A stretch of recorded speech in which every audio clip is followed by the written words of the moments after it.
All right. Well, thank you. My name is Travis White. I'm the coordinator of the Smart Ships Coalition, and I'm a research engineer at Michigan Tech's Great Lakes Research Center.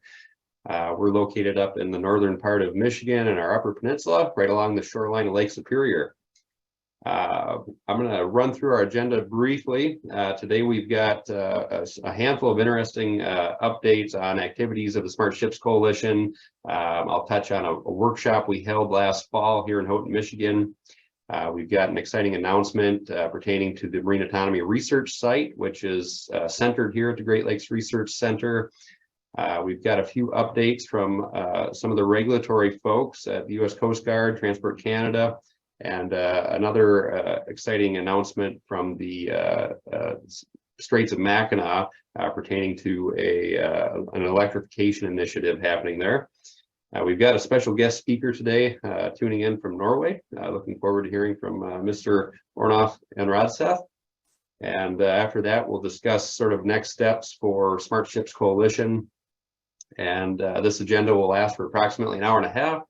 Once we break from that, we'll do about a 5-minute break. And after that, we have a steering group meeting, which everybody that's joined us this morning is welcome to stay on the line for. And in that steering group discussion, we're going to basically look at some of the priorities and strategies for Smart Ships Coalition. And this will be a time where we'll be seeking input from folks that are interested in being involved in sort of the coordination and steering of this group.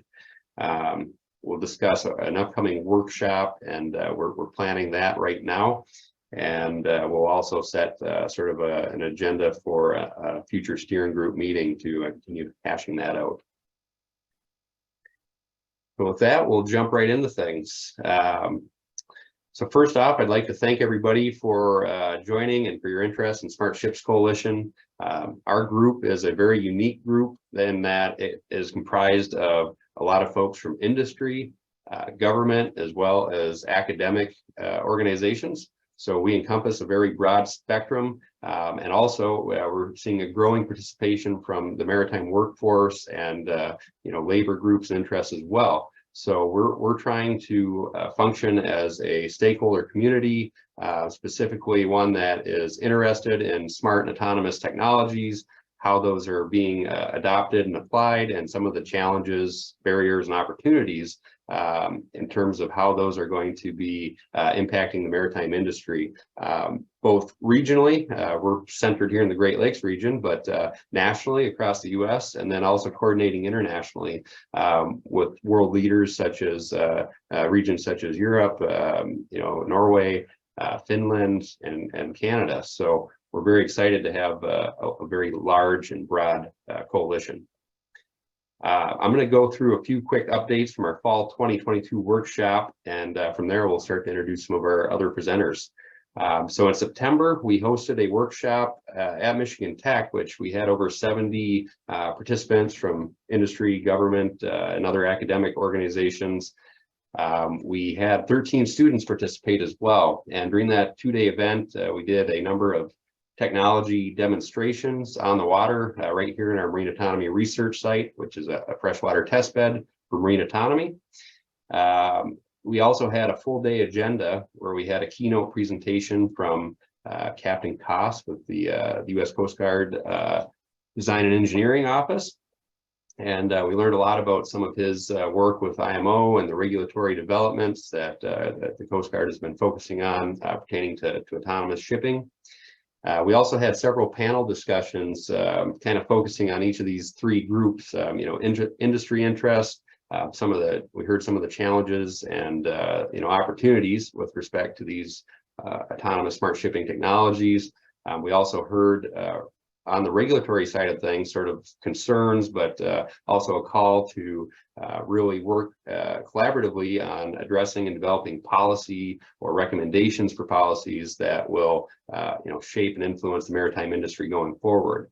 Another focus of the workshop was looking at workforce development and hearing from educators and practitioners about some of the needs, specific skills and competencies that the future workforce is going to require as technology becomes more and more inherent in the operations of ships and vessels and all of the supporting infrastructure.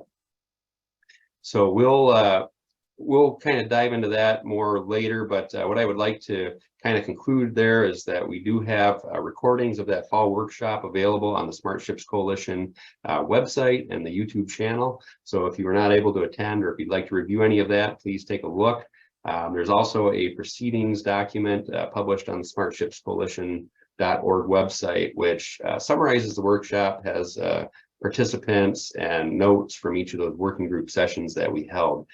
So I think for anybody that's just getting up to speed or joining this group, it would be a great starting point to kind of understand what are some of the focuses and priorities that we're trying to work towards as a coalition.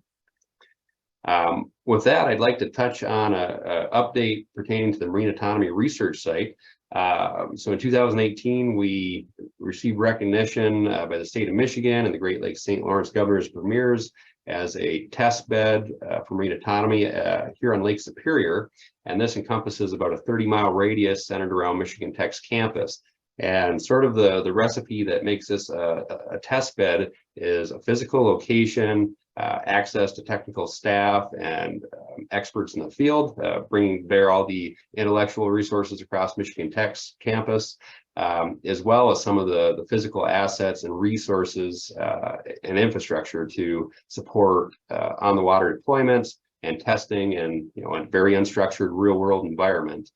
For those of you who've been up here, Lake Superior offers a very close ocean surrogate, and one of the unique things we have here is very Arctic-like conditions persisting still today. So we're very much looking forward to spring. So just want to remind folks that we do have this. It's not that there's no requirements today that necessitate folks to deploy their autonomy in this test bed. However, we're very keen to collaborate with industry so that as we're doing experimental research with autonomy, smart ships, sensors, new algorithms and behaviors, new vehicles, we're able to do this safely and in a way that mitigates the risk of our industry moving forward, and also in a way that can help us document best practices and lessons learned and share that information broadly with the stakeholder group as well as with our regulators, with the hope that we can all work on advancing smart shipping and autonomy and the interest that we all have with respect to our organizations. So with that, I'd like to introduce a speaker. Michigan Tech just signed and entered an MOU with Ocean Infinity, and one of the pieces of infrastructure that really completes and complements this test bed is now an 8-meter autonomous surface vessel, which I will introduce Mr. Andy Terrell from Ocean Infinity, who is the head of their sustainable logistics group in the UK, to talk a little bit more about. Hey, Travis. Hey, Andy. Thank you. I'll just see if I can get my screen sharing. Let's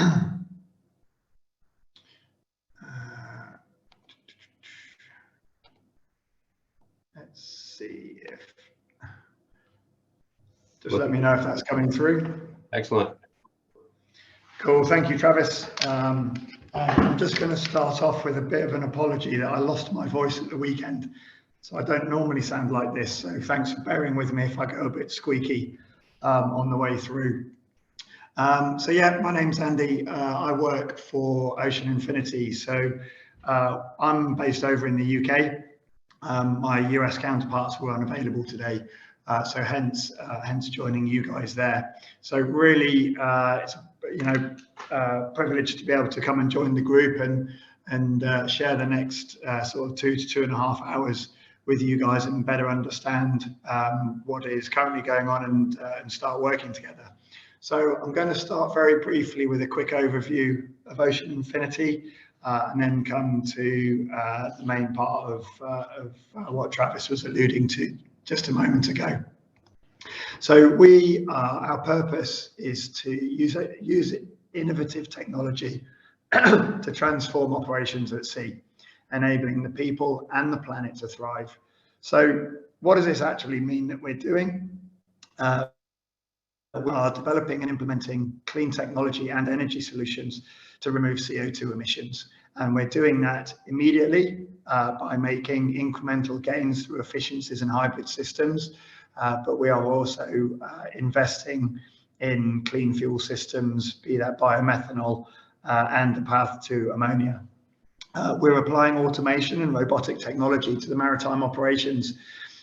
This reducing HC risk, increasing multimodal efficiencies, and essentially optimizing the solutions for the tasks that we're carrying out rather than the people. And the third strand of that is digitalization and software solutions, and an overarching technology platform that underpins all of these applications and all of the operations. So I've just got a quick couple of minutes video that will be able to bring that to life for you. Today, our oceans are more crowded than ever before. At any one time, more than 130,000 large-scale commercial ships are operating on our seas. Vessels across the industry can also be unsafe, with crews facing persistent dangers on board. There is an urgent need for accelerated development of zero-carbon vessels. Ocean Infinity is already making these ambitions a reality, deploying marine robotics at scales never seen before. We have undertaken some of the most ambitious robotic operations that the maritime industry has ever seen, finding answers previously thought impossible. We are driven by a shared desire to deploy technology for a better world. We are developing the world's most innovative robotic technology, capable of executing the most complex of maritime tasks.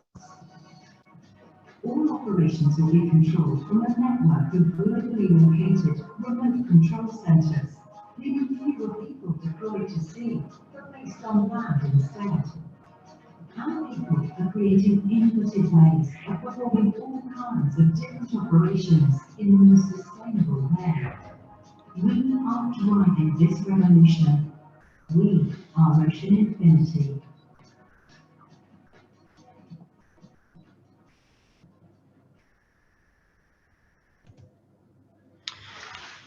So, as the video alludes to, we're primarily working within data acquisition and subsea intelligence at the moment. Next generation operations at sea, we're developing the technological infrastructure for that overarching operational environment. And ultimately that will facilitate the safe, secure and effective operations, remote operations and data collection, data storage and processing and analytics. And this is at a global scale. So we have gone through a period of rapid expansion over the last 12 to 18 months. We now have operational footprints in the US, the UK, Norway, Sweden, Portugal, significant expansion over in Singapore and also Australasia as well.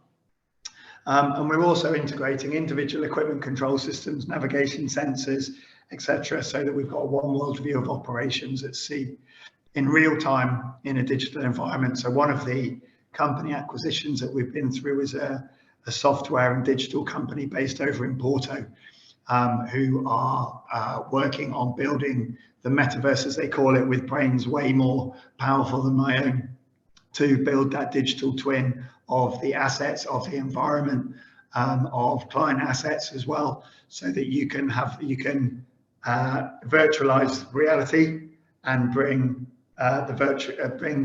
the virtual world into reality and the real world into a virtual environment as well. So we are already working with a significant fleet of both robotic underwater vehicles and autonomous underwater vehicles. Today we've got 21 remotely operated vehicles spanning Leopard ROVs, EROVs and deep water hydraulic ROVs.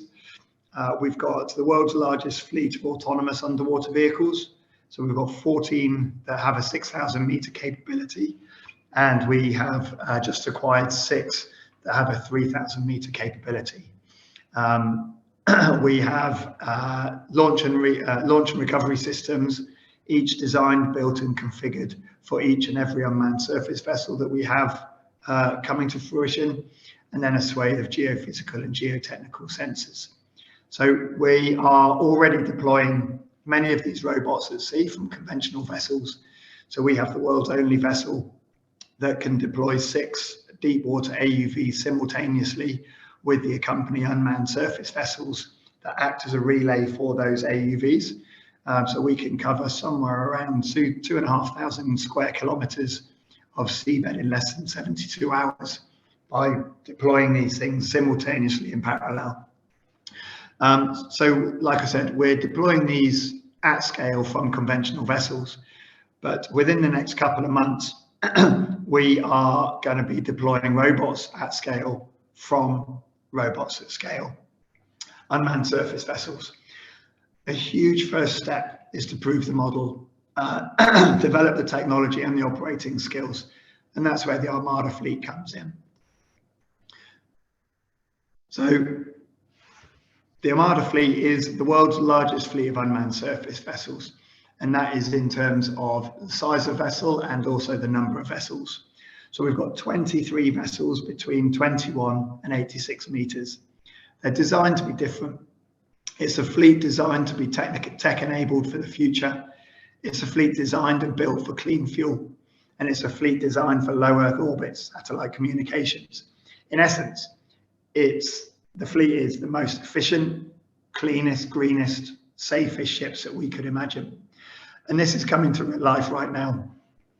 So Armada 7801 that you can see here, along with the 7802 and 03 are all in Norway, currently being fitted out with their system of systems. So that's the remote command and control systems, payloads, launch and recovery systems, communication systems, etc., etc. 7804 and 05 are in the water in Vietnam, just awaiting sea trials. And then 6, 7, and 8 are all on the production line. I'd just like to acknowledge at this point that our innovative approach to technology in vessels does not carry along to our vessel naming, but that is deliberate. These are robots, so actually giving them a name almost kind of removes some of that robotic element. So it's not very creative, but it is intentional. So our fleet of unmanned surface vessels, the scale of that fleet does match the scale of our ROV and AUV fleet as well. So we've got 33 unmanned vessels in total. So we talked about the 23 that are over 21 meters. We've also got 2 shallow water Drix USVs and 8 Armada 8s as well. So all of these are capable of unmanned operations from day one. 21s and 36s don't have any accommodation on board, whereas the 78s and the 86s, they have accommodation for lean crew. So typically a survey vessel of 78 meters will have about 40 to 50 personnel on board, and we've got accommodation for 16. So we're committed to remote survey operations from day one with a lean marine and engineering crew, and working in parallel with regulators and authorities is walking that journey with them as we prove the technology and capabilities and redundancies down that path to unmanned. So those are the unmanned surface vessels. That fleet of unmanned surface vessels brings us to the focus of today, really, and specifically the Armada 8s. So what is very exciting to announce is a partnership that is literally, the ink is drying as we speak, signed yesterday, between Ocean Infinity and Michigan Technological University. And this is a partnership that will unite the world-leading engineering talent and resource with a global company that's at the vanguard of maritime robotics and autonomy. It will see one of our Armada 8 unmanned surface vessels based at the Great Lakes Research Center, which can and will be utilized both for research and commercial operations. There's the opportunity to utilize the Marine Autonomy Research Site, which was established by the Smart Ships Coalition and provides a perfect environment for us to work in collaboratively with the Great Lakes Research Centre, with the US Coast Guard, with government agency regulators and industry, and everybody that's here on this seminar today, that will allow us to prove those technology capabilities, the system redundancies, and work along that path collaboratively towards unmanned and autonomous operations. So today, I'd also like to, as well as announcing announcing the partnership with MTU, I'd like to raise the flag and put our hands up. Currently, under the regulations, only vessels under 100 tons can operate unmanned. The world's largest fleet is coming to life. Our remote command center is live at the moment, conducting unmanned remote survey operations from conventional vessels. Armada 7801 will be working within the next 2 weeks. So we're really keen to work with all of you in really close collaboration in working groups and stakeholders, and take a leading role across the Smart Ships Coalition, and utilize our assets to start driving that change in the legislative and regulatory environment together.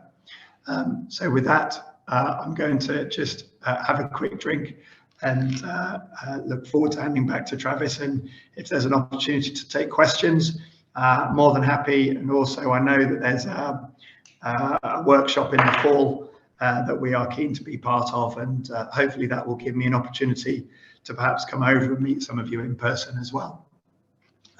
So with that, I'll finish sharing my screen and hand back to Travis. Thank you, Andy.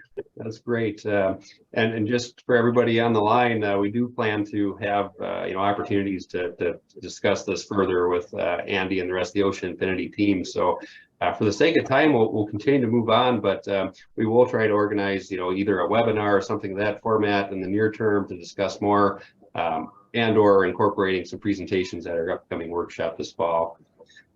So with that, I'd like to turn to the next part of our agenda.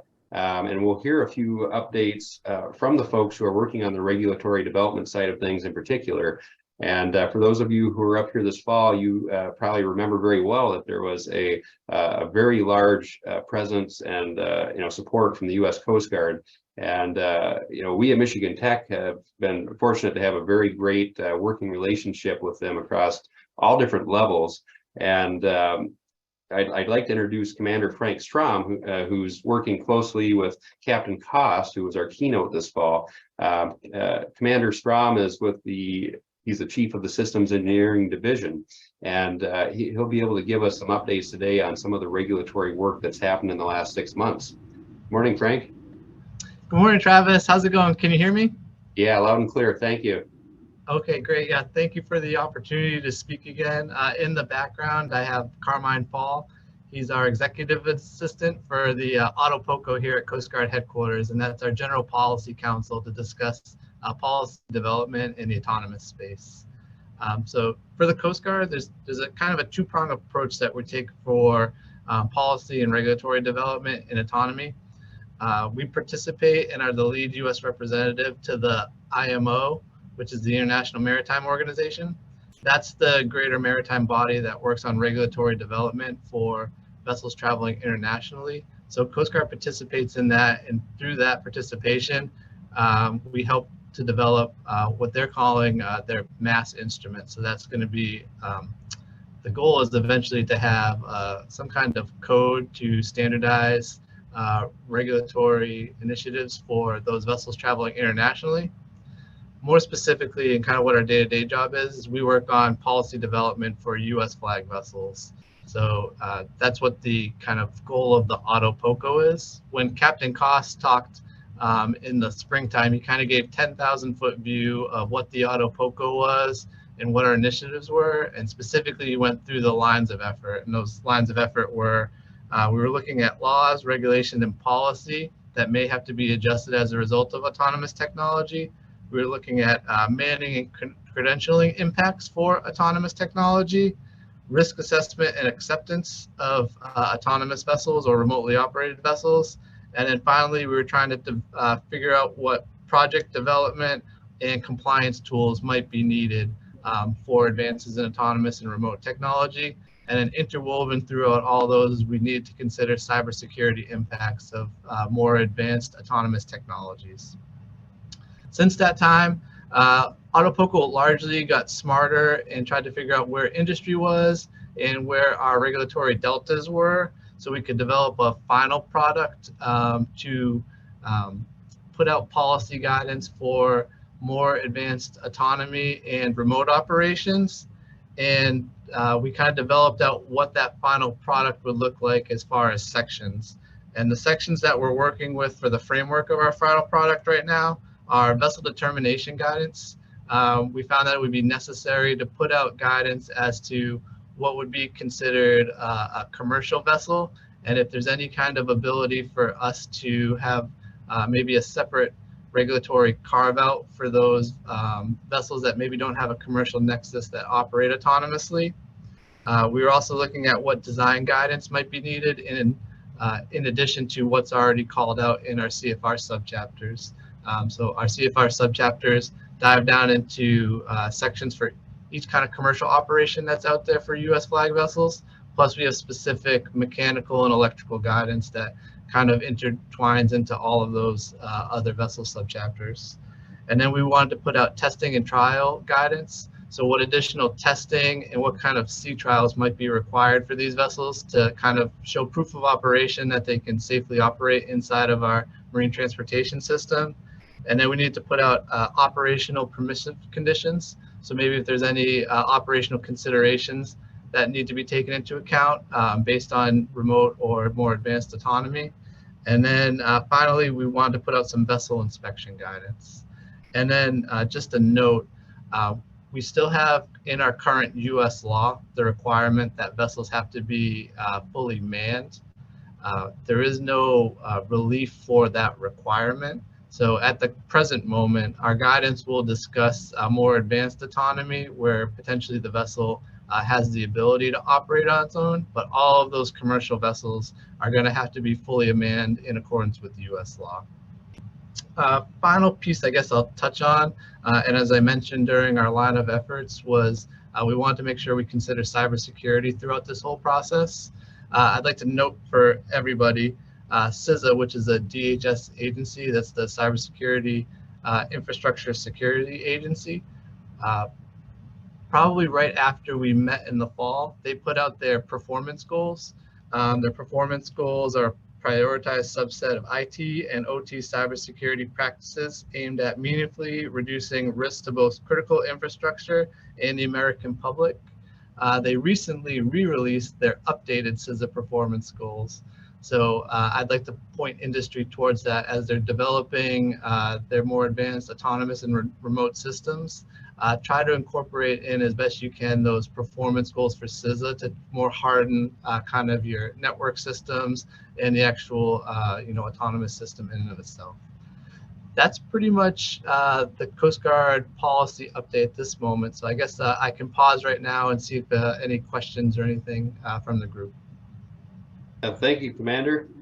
I know you're going to have a million questions. I'm wondering if maybe the best option here would be, I'd be happy to collect questions following your presentation and maybe share those with you and we can discuss those. And I think there would certainly be an opportunity to arrange a more in-depth follow-up here. And if not, at the very least, plan on a session at our workshop in the fall to really dive into this, because I think you've raised some very interesting updates. Okay, no, that sounds good to me. If you want to collect, if people want to feel free to send those questions in, you can collect them and then send them our way, and then we can do the best we can to get responses if it's more immediate action, or we could just address them during the workshop in the fall. That sounds great. So I'll offer up again, to anybody who does have questions on any of our speakers today, given our short time, please feel free to send those to me following today's webinar, and I'll make sure that we can continue to discuss those. With that, I would like to introduce Mr. Howard Postlums, who's the Chief of Advanced Technology and Multimodal R&D for Transport Canada.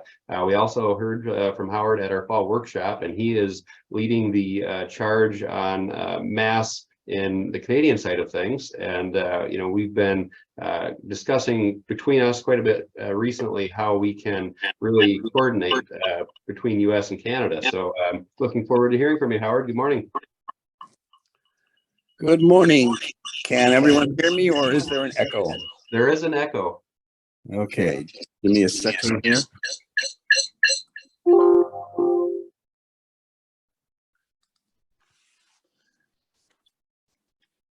I have to shut down one of my systems.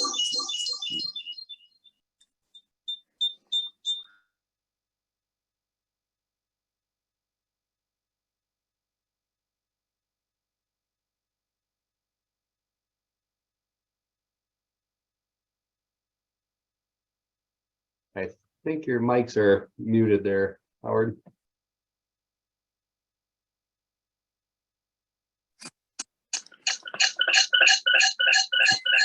Sorry about that. We're still getting that echo.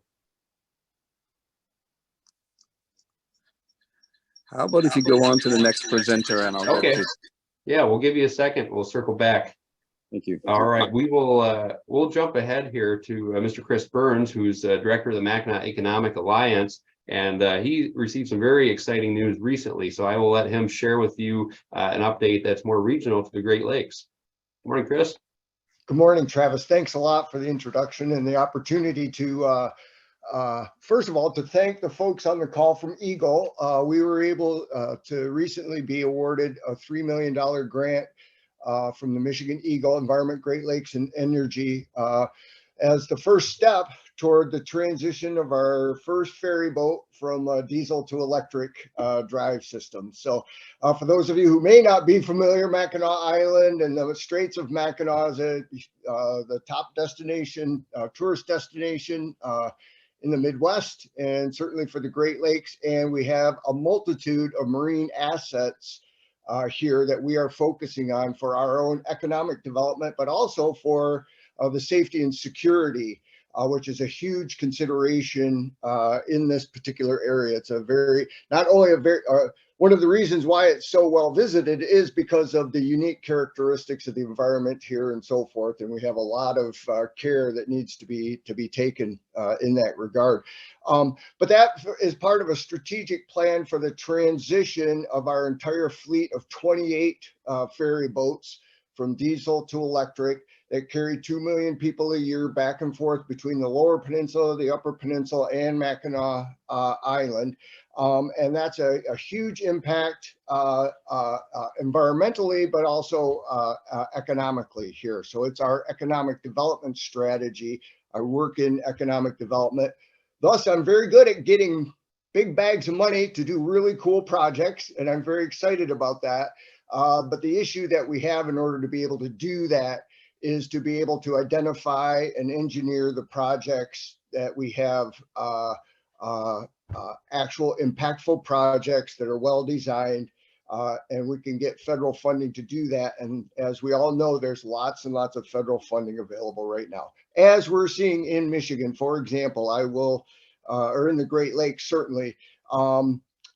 Big new naval contract with our largest shipbuilder in the Great Lakes in Wisconsin with Fincantieri. We're working with those folks on our development. Michigan was just awarded a $3.5 billion battery plant in Marshall, Michigan. So again, the transition from diesel to electric in all transportation. Certainly Michigan's the car state, but that bodes well for marine development then as well. And even with Michigan Tech specifically got $100,000 from the state of Michigan to study the potential for the electric generation from the Straits itself, as well as integrating it into the drive systems for our boats. I want to mention we worked with the folks from NCAT Crowther on that original $3 million grant. And again, those private partners, and I'm really excited to hear from the Ocean Infinity folks and their involvement with you, Travis, and in the Great Lakes. Mentioned Fincantieri working with that team as well, because what we intend to do is not just transition our own ferry boats, but ultimately to be able to get into a small shipyard project specifically for that, the transition of boats in that, in I should say ships in the 50 to 200 ton class, basically the working class of boats. Travis and his team have told us there's 138 of those craft operating in the upper Great Lakes at any one time. And all of you in shipping know there's at least an equal number of that are in dry dock waiting to get worked on and so forth, let alone new technology development. And so we're very excited about the potential for that as well. But one of the projects then, and I'm excited to see so many folks here from the Coast Guard as well. Captain Strom, good to see you again. We have a Safe Straits Seaport project that we're working on. It was basically the former ferry dock where the car ferries used to bring cars across before the Mackinac Bridge, right next to the Coast Guard station. We're looking at the potential for facilities and equipment there to for the Coast Guard all the way down to 8 different agencies that we have in this area that have boats, badges, and bullets. We like to say from the Coast Guard all the way down to the Tribal Game Patrol. And so we are looking at the potential for a Safe Straits Seaport, a winter ferry that Mackinac Island and the other island residents are very interested in. And then ultimately, and this is again something that we're really looking forward to partnering with Michigan Tech on, is a Marine Tech Center. The integration of new technologies. We not only want to electrify our ferry boats, we want to look at auto helming, auto docking, all of those things, because those seasonal jobs are very tough to find, particularly in technical areas and boat captains and so on and so forth. And so we're very interested in a Marine Tech Center. We're working with the Michigan Department of Transportation on the potential to co-locate that down at the Seaport site. And so we've got a lot of balls we're juggling in the air. We're trying to put these projects together in such a way that I can go get then the funding to build the facilities. And that's essentially what my job is build the facilities and equipment, finance those pieces of it. So then the agencies and so forth have the tools and the facilities they need to move us forward. And I just want to say one last plug, Travis. I promised to keep this short. So we actually have gotten a couple of grants for our tribal fishing as well, which is a really critical industry here. And there's a lot of changes going on in the fishing with the environmental factors and so forth. But we have different rules for tribal fishing versus non-tribal, and the requirements for those captains and those crews and their equipment and so forth. And that's an aging fleet, it's aging captains and so forth. And so we're getting some funding to be able to expand the potential for tribal fishing, the fish processing itself and developing their markets, but also the equipment and facilities and so forth, and the training specifically to be able to keep those tribal, they have to have a tribal captain on those boats in order to qualify. And those captains are all aging out now and so forth. And so we are looking at a broad range of marine development projects and potential. And this first step here with Eagle and partnering with the folks at Michigan Tech has just been really critical for that. So we're looking forward to working closely with Travis's group here with the Smart Ships Coalition.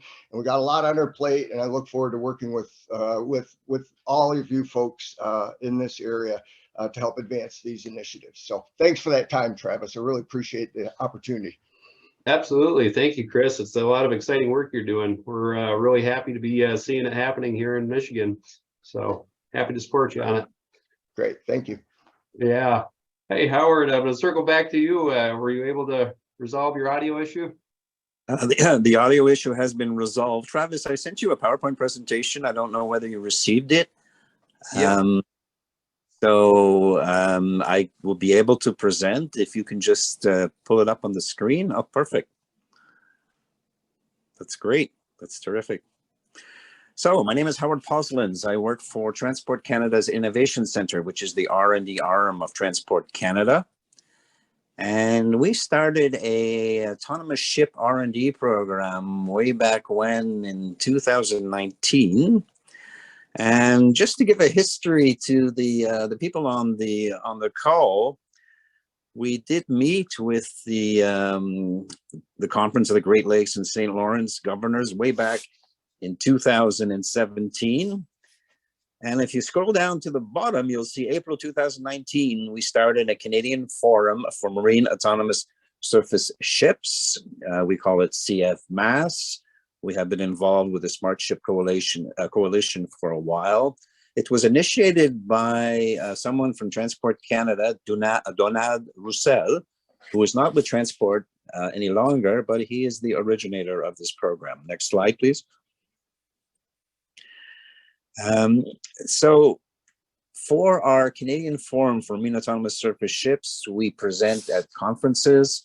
The last conference that we presented was in June 2022 in Halifax, H2O. And the pictures you see on the screen, it just so happens that the Mayflower autonomous ship arrived at that time, coming from Plymouth, UK, on its way to Plymouth, Massachusetts. And we did speak to the staff at the Mayflower group. So that was very lucky that it all happened at the same time. So maybe we'll be working with them in the future. We're not sure. Next slide. We are presenting next week, April 13th, at our Canadian Marine Advisory Council session. The presentation will be from Transport Canada's Marine Safety and Security, and they will be telling us exactly what they are participating or what they're doing with the IMO. So that will be that presentation, as well as other initiatives that they have on board that you'll see later. Next slide, please. So as I mentioned, we hold these webinars. We were at one point we were doing them monthly, but now we're doing them roughly quarterly. The one we had in January was with a company called Marine Thinking out of Halifax. They have several platforms. You can see them there on the bottom. They're all autonomous. The one on the extreme right, our National Research Council of Canada, who we work very closely with, will be evaluating that platform you see on the right, basically to evaluate how it works autonomously in ocean waters. Most likely they will be evaluated at a site in Newfoundland, and you'll see that coming up. Next slide, please. The latest presentation we had was March 17th by a company called CompuSalt based in Newfoundland. And their project is coastal mapping via autonomous systems.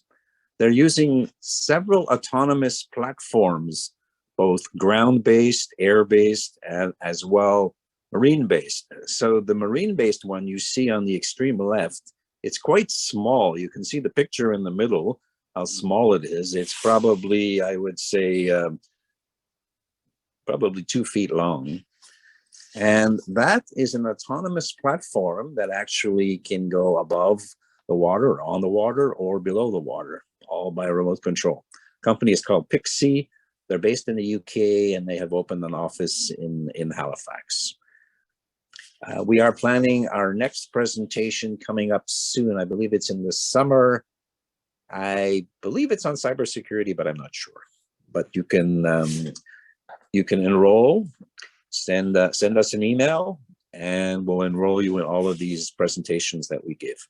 Next slide, please. We are looking at living labs. So Mars, which we heard already from Travis, is a living lab. We are looking at several living labs across Canada, East Coast, West Coast, Central, St. Lawrence River, Great Lakes.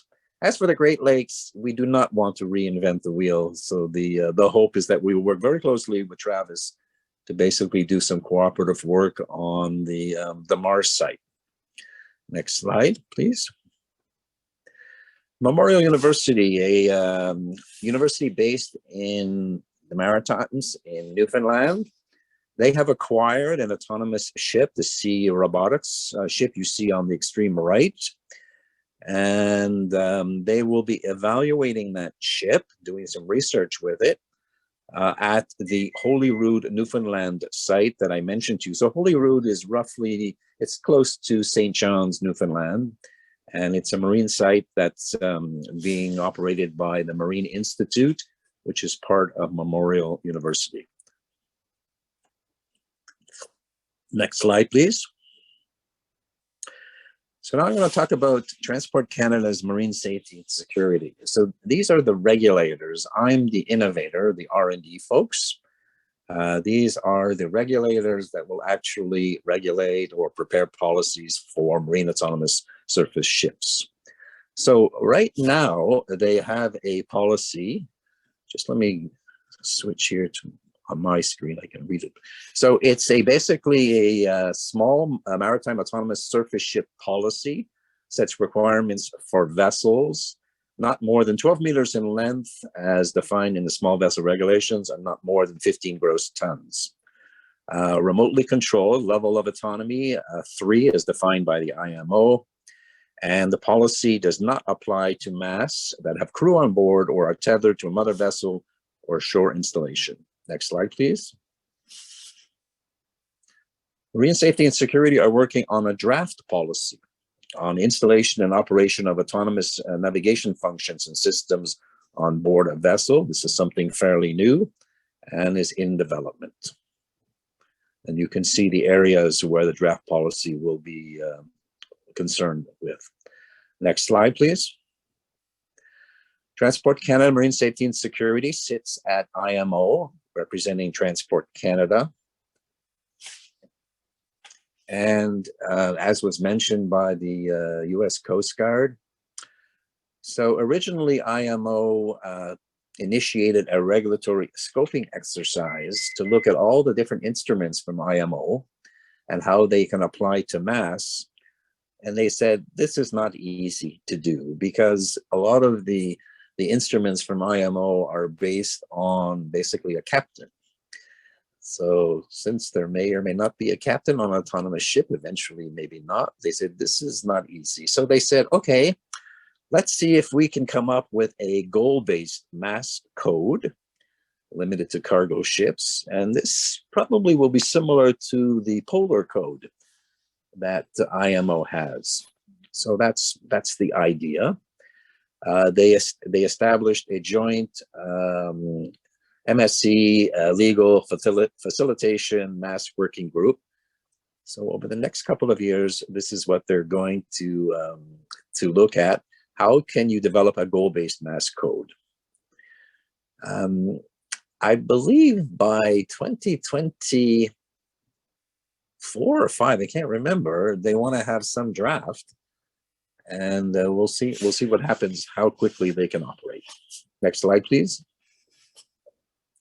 Other items, miscellaneous. In Canada, we have a Department of Fisheries and Oceans, and they have initiated a regulatory review. One of the questions they said, are regulations hampering you employing or using an autonomous ship in Canada? If so, tell us what you think, and we're going to take a look at these constraints and see what we can do about it.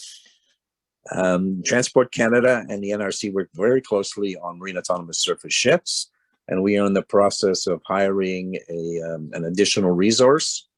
One of the tasks that this person will do is coming up with a roadmap for marine autonomous surface ships in Canada. NRC is already conducting mass research in ice-infested waters and other areas, and we are supportive of that work. What you see is an ice tank at an NRC facility in St. John's, Newfoundland. We are discussing with Michigan Tech future cooperative R&D projects. One of them obviously will be on the test bed. And 3 areas that we have discussed or will be discussing would be cybersecurity, autonomous ships in ice-infested waters, and remote control centers. So we see the synergies being the Great Lakes, obviously, as our common denominator. And so we would like to work together on that. And we are very concerned with cyber initiatives. So we are looking at various initiatives related to cyber for autonomous ships. Next slide, please.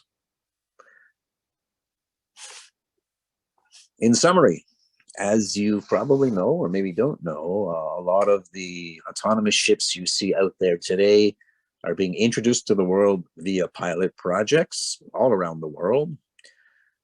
MASS will significantly shift the marine industry paradigm. In Canada, MASS is nascent, and we are trying to enable the use of autonomous ships in Canada. And Canada should be prepared, and the world, for this disruptive technology.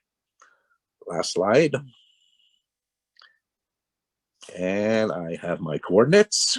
This presentation, actually Travis already has it, will be available for anyone that wants to take a look at it. Thank you very much. If you have any questions, you can give me a call or send me an email, or Travis will be collecting them potentially at the end of this presentation. Thank you very much, Travis. That's it. Thank you, Howard. These are great updates. There's a lot going on since we last talked. Awesome. So with that, again, please feel free to share your questions and feedback after this. And I plan to relay those to the appropriate speakers today. And hopefully we can continue these discussions in more detail, in particular around what sparks everyone's interest here.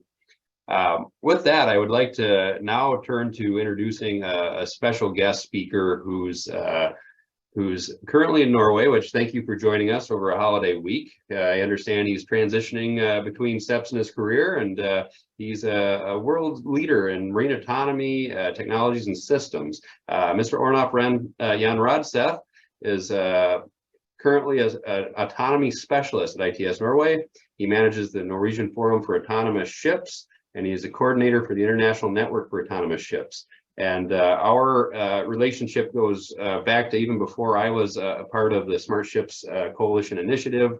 And Ornolf helped to, working with the state of Michigan, establish a memorandum of understanding for cooperation around the topic of smart, digitized, and autonomous shipping to share and exchange information across the big pond in between us. And very much looking forward to hearing from you, Ornolf. So please feel free to take her away. Good afternoon to you. Good afternoon to, or good morning to you, I guess. Yes, let's see if I can share my presentation. Try this one. And then full screen, I guess. It looks good, thanks.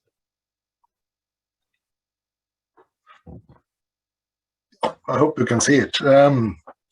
So what I was hoping to give you some impression of is what's going on in Norway now, and what we are doing in the Norwegian Forum for Autonomous Ships, which I'm currently leading. As you said, I dropped my old job in City of Ocean and have started a half-time position in ITS Norway. So that's my main new affiliation, but I will also continue as manager in Norwegian Forum for Autonomous Ships. So without any ado, why do we do this in Norway? And I think we got some of the same questions from Canada and the United States. And one of the things which is interesting from my point of view is this focus on sustainability, and particularly the new fuels which are necessary to decarbonize shipping. And the problem, of course, is that these fuels are currently quite expensive. They are explosive. They need a lot of volume. So we have a lot of challenges in the future of shipping. And you could argue that this will need new ship types, new types of supply chains, new business models. And it's quite sure that this will mean more automation and digitalization. And you could also argue that these changes may be disruptive. And that's one of the drivers, I think, at least as I see it from Norway, in pushing this new autonomous and uncrewed technology.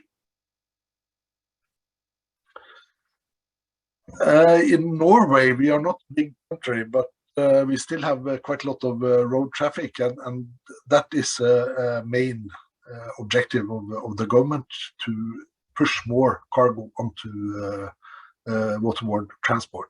And this has to do with the infrastructure cost. It's extremely expensive. We use about 20 times as much money on roads as we use on sea systems. Winter road problems with the snow and ice, noise, particulate matter, which will not be helped by electric cars, and so on. So this is something we are actually working on and have been working on for many, many years. But the outlooks are not very bright. The share of transport on sea has actually gone down, although the volume is going up a bit. And the problems we are facing is timeliness, transport time, flexibility, and so on. Ships have some drawbacks. And one of the things we are looking at, and you will see it in the example projects, is to use more and smaller ships, differentiate the speeds, different cargo priorities, increased frequency, 24/7 operation, smaller ports, more direct.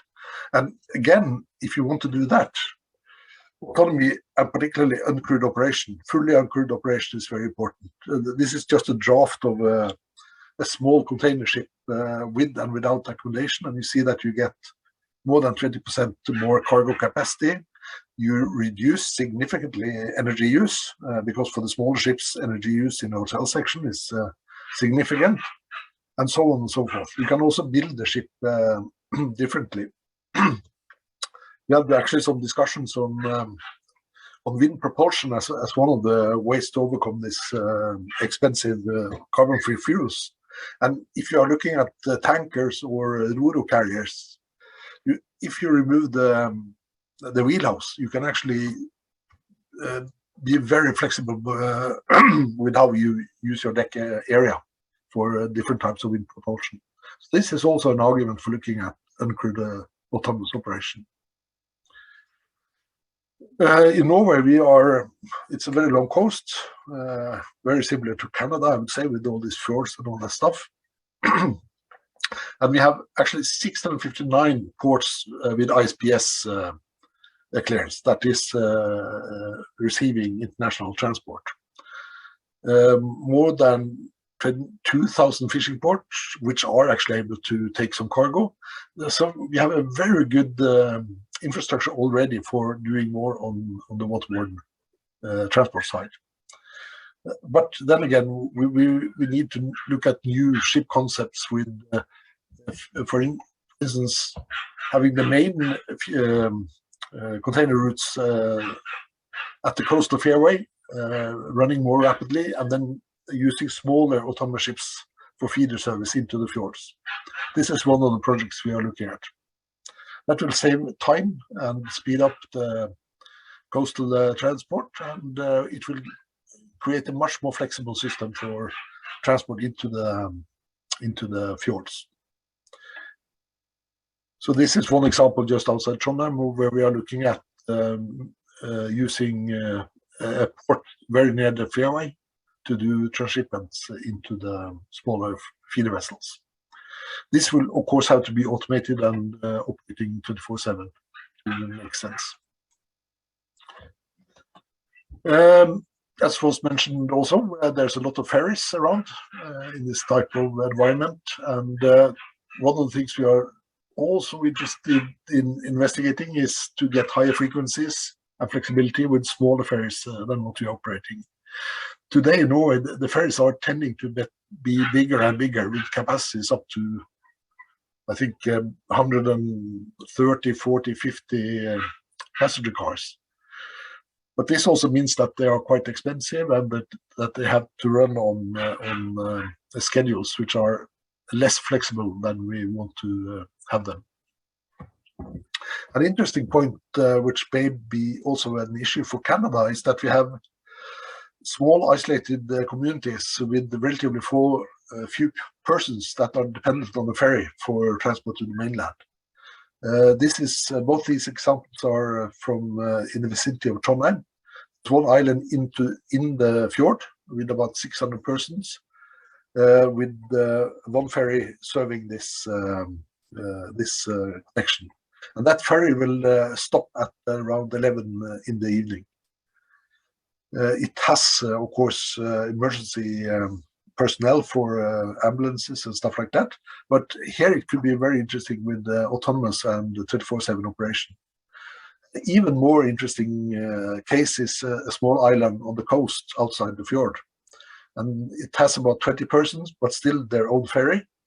And the ferry goes in weekdays, it goes 2 or 3 times a day. But there are so few people on this island that you could actually train some of the people to operate safety equipment, which is the main hindrance for autonomous passenger transport. You have to have systems available for evacuation and stuff like that.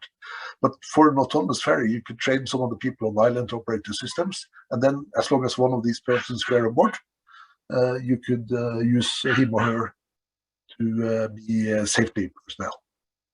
So a lot of interesting possibilities with this type of technology. I'll come back to this, but also looking at better utilization of urban waterways. If you have followed the news lately, you will see that there are projects now in Sweden, Stockholm, and in Paris to test out concepts like this. Relatively short distances over, in this case, a canal, rivers, enclosed waterways, and so on and so forth. Short distances and relatively manageable safety concerns. And just a brief note on the regulatory status for autonomous ships in Norway. We have made some changes in the legal framework, so there's no obstacles in the legal law system for operating autonomous ships now.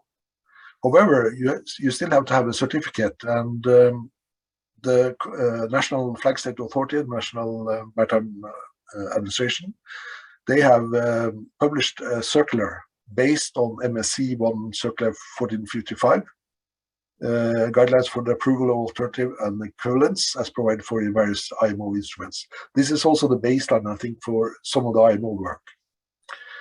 So this is the thing they are working on now. So we will see how this works. No approvals have been granted yet. And one of the obstacles we see that when you go into risk-based approval process, there's a lot of documentation. And if you, in addition to providing the documentation, also have to kind of invent the whole process yourself, it is extremely challenging. And this is what, as far as I know, our national projects are struggling with. How do we do this approval process in an efficient and solid way? So, very brief history of autonomous ships.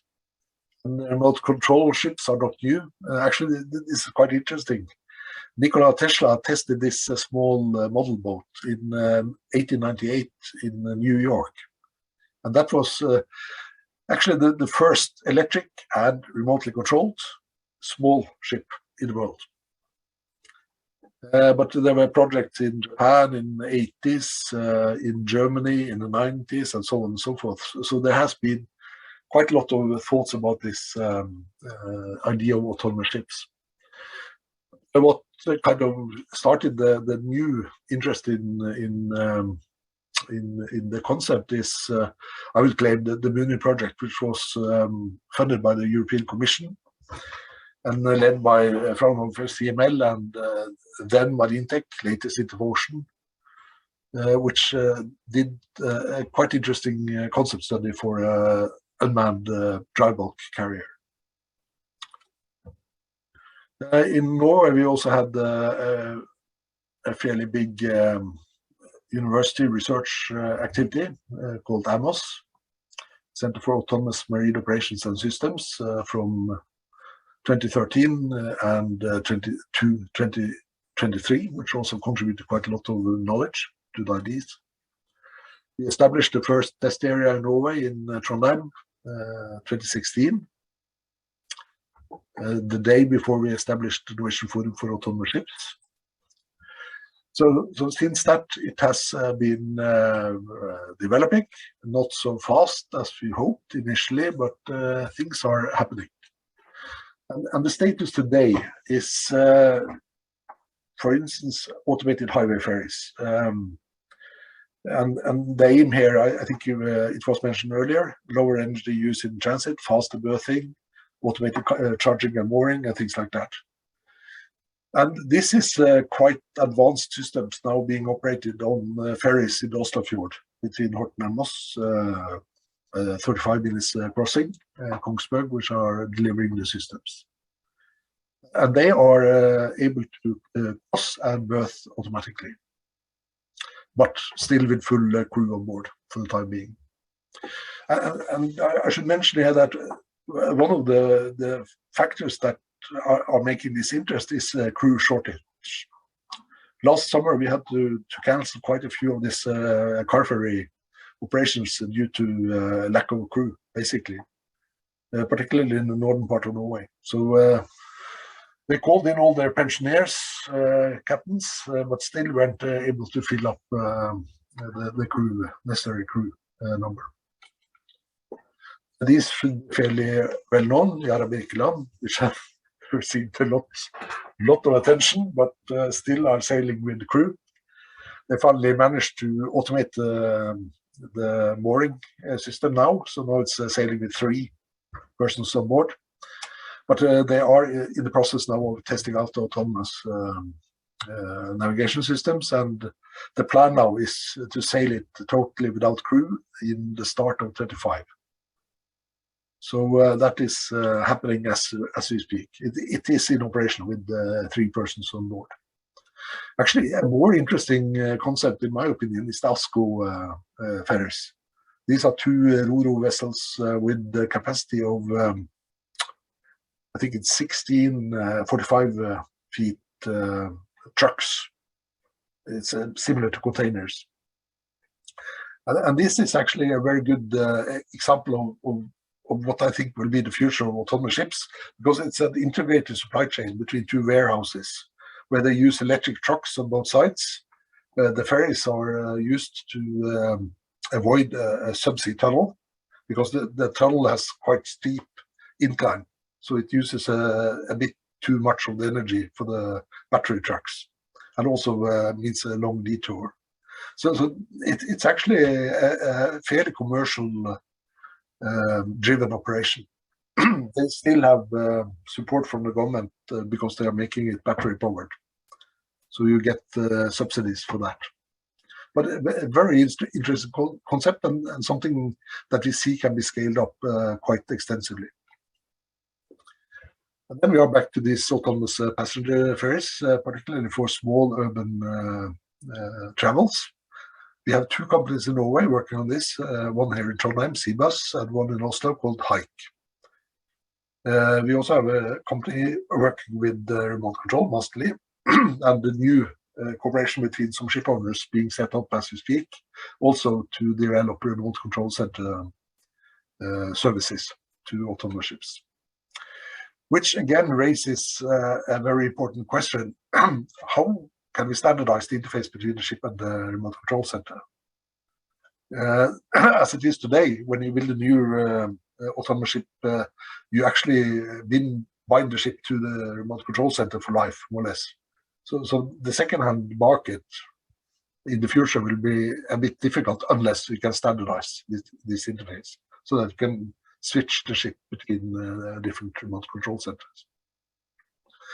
In particular, for international shipping, where it is generally believed that the remote control center probably has to reside in the same country as the flag. So that means if you want to sell a ship to another flag, you have to change the remote control center. We had the test last autumn with what is called Billiampere 2. It's a small ferry again, built by the Norwegian University of Science and Technology, and it operated for 4 weeks. And that was actually fully autonomous, but with people on board, of course. This is a relatively simple crossing over over a canal with little traffic beyond kayaks and that stuff.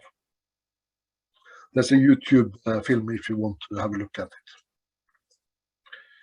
it. A bit more, it's a fun thing actually, but we have a company here called Maritime Robotics. They are delivering small USVs, and they have recently started to use one of their larger USVs to transport the smaller USVs from the factories on the other side of the fjord into the engineering office in Oslo, not 5 nautical miles. Ocean Infinity and Armada, we have mentioned that. But then we have quite a lot of activity on USVs. Micro-Sea is currently designing a 24-meter unmanned ship, a bit similar to the Armada type ships. Quite a few EU projects. These are 2 of the projects we are, or Sintef Ocean, we are participating in, Aegis and Autoship. Quite a lot of money being spent by the European Commission. Autoship has a budget of more than 20 million US dollar. Aegis is about 7.5 million US dollar. The new center of research-driven innovation managed by the university here in Trondheim. So all in all, it's a lot of activity in this area, and we have quite a bit to do, but we are still very interested in international cooperation, of course. So a bit about DEDFAS, established the day after the test area, October the 4th, 2016. It was operated as a joint industry project at Sintef Ocean, but it's now being transferred to another company here in Trondheim, and I will still be the manager. The board of governors is overseeing operations, and the assembly approves and strategies. It's 40 members we have, 45 is wrong. So here's an overview of the current members. And as was mentioned, we have set up what we call the International Network for Autonomous Ships, INAS. It started in 2017. It's currently hosted by NFAS, and is linked to quite a few other initiatives in the world. This stopped up quite, I would say it slowed down or even stopped up during COVID. But we are actually starting to look at revitalizing this network. And one of the things, or the driving things about that is that we still need a lot of international cooperation in pre-competitive areas like regulatory developments, mainly driven by IMO, so we'll see how that works. But the IMO stuff has to be, for instance, translated into national regulations and guidelines. We still have a big discussion on safety targets. How safe does an autonomous ship have to be? So that is something that could be researched quite a bit more. I won't go into it here, but an interesting fact is that most deaths at sea is on your own ship, falling down stairs and stuff like that.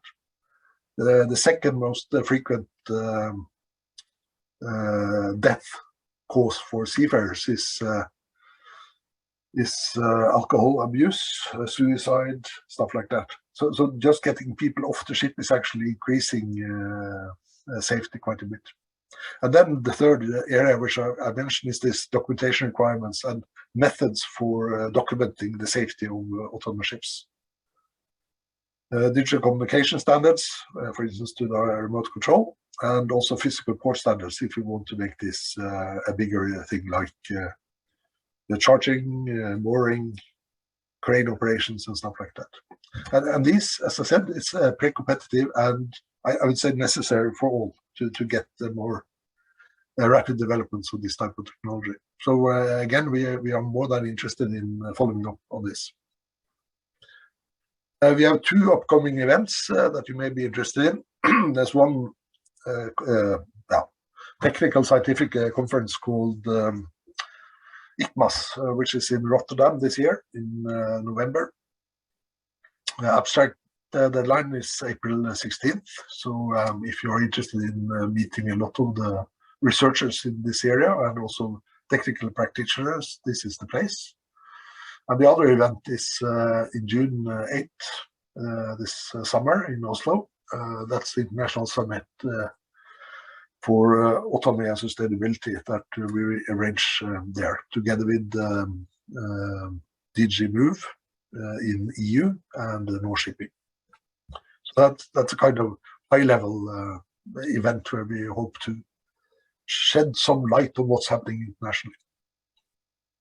So that was my presentation. So do not be afraid of getting in touch. Thank you. Thank you, Arnold, very much. That was a fantastic presentation. And I know you said you're disappointed with the pace of the progress, but looking at how much is going on, I think that's a really, that's a great model for us to try to catch up to. So, yeah. Thank you for your attention. Absolutely. And I think I really appreciate you identifying some opportunities for collaboration and kind of international cooperation. And as we kind of shift gears and thinking about, priorities for the Smart Ships Coalition, I guess I would really like to see us be able to develop some cooperation specifically in these areas. So I hope we can work more with you on that. Yes, I do. I should also mention that we have some cooperation with Canada, as was mentioned here earlier by Howard. So we are also very eager to see if we can revitalize that. Yeah, that would be great. And that's we've got a steering group meeting coming up in a few minutes. So if you'd like to stick around, we'd certainly welcome that. But one of the topics I'd like to present at that is also looking at this international collaboration piece and thinking, how do we facilitate that discussion between folks like all of us who are working on these topics. So thank you. I have to rush to the store because they're closing at 6 o'clock this day. Yeah, well, happy Easter to you. So thank you very much for joining. Yeah. So with that, that concludes the majority of our program here for this morning's webinar. And I do apologize that we didn't add any extra time in for questions today, but I will reiterate that the purpose of today was to really share some of this information and updates in hopes that it does inspire further questions and interest in additional events for Smart Ships coming up. So please do relay any questions that you wish to share with our speakers or contact them directly as a result of today. And we'll look forward to continuing those discussions. I'd like to quickly touch on next steps for the Smart Ships Coalition, and then we'll break for 5, and then we'll start the steering group meeting.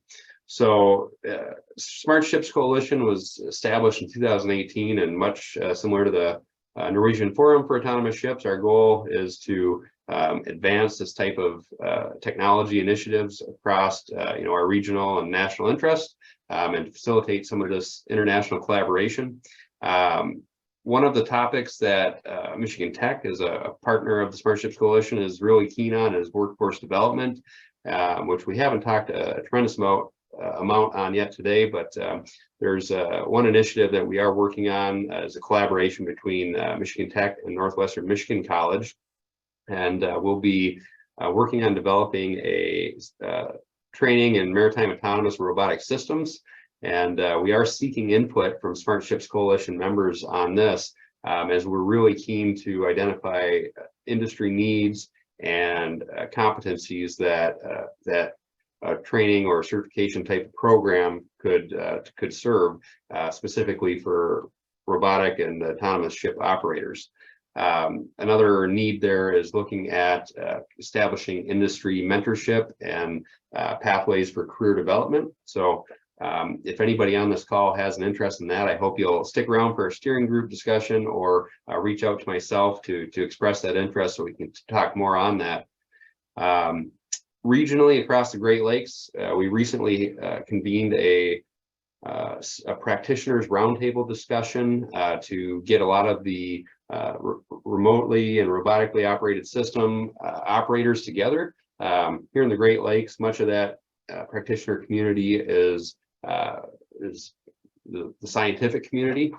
These types of technologies, underwater vehicles and surface vehicles, are being used to support the fisheries management, lake quality monitoring, and the environmental sciences around the Great Lakes region. So we did convene a working group on that, and we'll be sharing some of the findings at our fall workshop. But in particular, we focused on looking at best practices and establishing a user group that we can coordinate some of our pre-season and post-season deployments across that Great Lakes region. So hopefully much of what we are doing with that work group will help to inform some of our future technology operations discussions amongst smart ships, and again relay some of that lessons learned to our regulatory folks who are involved in this group as well. I would just like to end on announcing that we will be convening our fall workshop similar to last year, September 21 to 22 in Traverse City, Michigan. And this year's event will be located at Northwestern Michigan College's campus. And we are co-locating the event this year with the Lakebed 2030 conference, which many of us are involved in both of these groups and initiatives. So it's a great opportunity to grow both of these events and encourage some of the crossover of these audiences. Lakebed 2030 is really focused on supporting the goals of mapping the Great Lakes, which are currently only documented at about 15% in terms of the high resolution bathymetric mapping. So a lot of what we hear about in that conference is technology approaches and solutions to complete that remaining 85% of the lakes and getting those mapped by the year 2030. So it's a very, very ambitious and aggressive goal, but certainly autonomous technologies play a big part in that potential solution. So with that, I'd like to conclude here. We're going to take a break and we'll reconvene at 10:30 for anybody interested in sticking around for the steering group. And really the objective for the steering group is to solicit input directly from all of your organizations to understand how Smart Ships Coalition can best serve and advance your interests, and also to get input from you all on setting the agenda and future priorities for the coalition. So thank you all for joining us this morning. I hope it was informative and valuable to your organizations, and we will start back here in 10:30, so about 7 minutes. Thank you.